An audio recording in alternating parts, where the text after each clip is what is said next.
Evo, prvo ću se osvrnuti na prethodnog govornika. Kolega Litre, proračun koji ćemo mi sutra usvojiti pomaže širenju i razvoju srpskog sveta.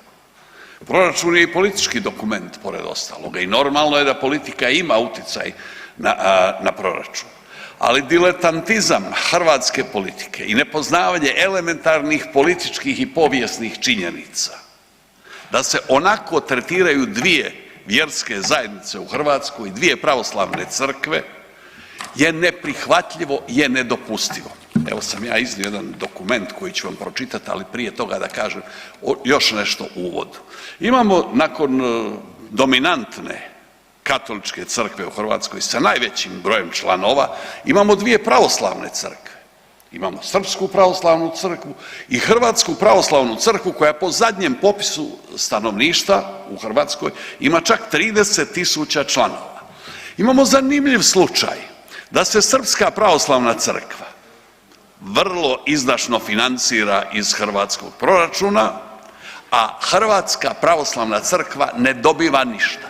Ali ima još nešto zanimljivo, što ni jedna ni druga od te dvije pravoslavne crkve nisu legalne. Srpska pravoslavna crkva nije legalna radi toga što ne želi legalitet u hrvatskoj državi.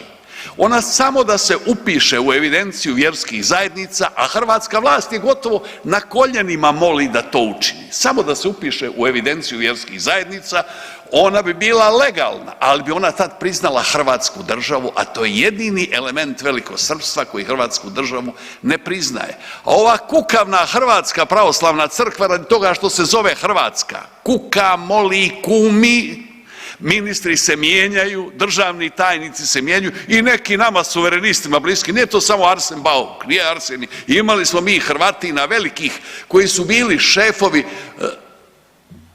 kako se zvao, odbor za suradnju sa vjerskim zajednicama, koji su se oglušili na traženje Hrvatske pravoslavne crkve. Dakle, upozoriše me ozbiljni ljudi da je puno važnije neke stvari pročitati nego govoriti napamet, jer često puta govorenje napamet je govorenje bez pameti. Pročitat ću dokument koji sam 2 puta ovdje opisao i prepisao, jer ovome pravoslavlju treba progovoriti. Kolegice i kolege, među vama ima nekoliko koji nešto o tome znadete, ali vrlo malo. Nema vas 5% u Saboru, a u hrvatskoj vladi jedan jedini od premijera niko pojma nema. O pravoslavnoj crkvi niko pojma nema. E sad slušajte vi ovaj dokument koji sam ja dakle ovdje 2 puta do sada opisivao, a sad ću ga pročitati.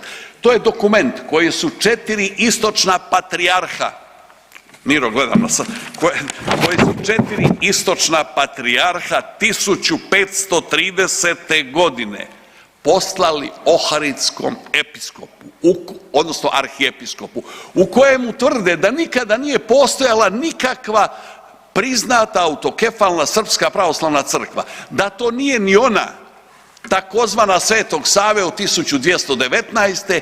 niti je to ona od 1346. Dušana Nemanjića. Dakle, ovako izgleda to pismo 4 pravoslavna patrijarha. Činjenicu da u stvari srpska Ipeks za one koji ne znaju, to je Peć, arhiepiskopija nije bila nikad priznata, dokazuje odluka iz rujna 1530. godine 4 istočnih patrijarha Aleksandrijskog Joakima, Antiohijskog Mihajla, Jeruzalemskog Josipa i Carigradskog Jeremije. Ovu odluku potpisao je carigradski patrijarh Jeremija i poslao je Ohridskom arhiepiskopu Prohoru. A budući da od starih vremena postoje carski dekreti koji potvrđuju da cijela Ipekska dijeceza, kao u suštini i Srbija, pripadaju Ohridskoj arhiepiskopiji, prema sadržaju navedenih potvrda sinod odlučuje i proglašava da Ipek i cijela pokrajina Srbija budu pod rukom, odnosno pod vlašću Svete Ohridske arhiepiskopije, kao što je od početka do sada tako bilo. I tko od sada pokuša napraviti neku pomutnju zbog njih, tko god on bio, da bude izopćen od svemogućeg Boga i tako dalje i tome slično. Hvala lijepa, mogu bi još jednom. U ime Kluba zastupnika SDP-a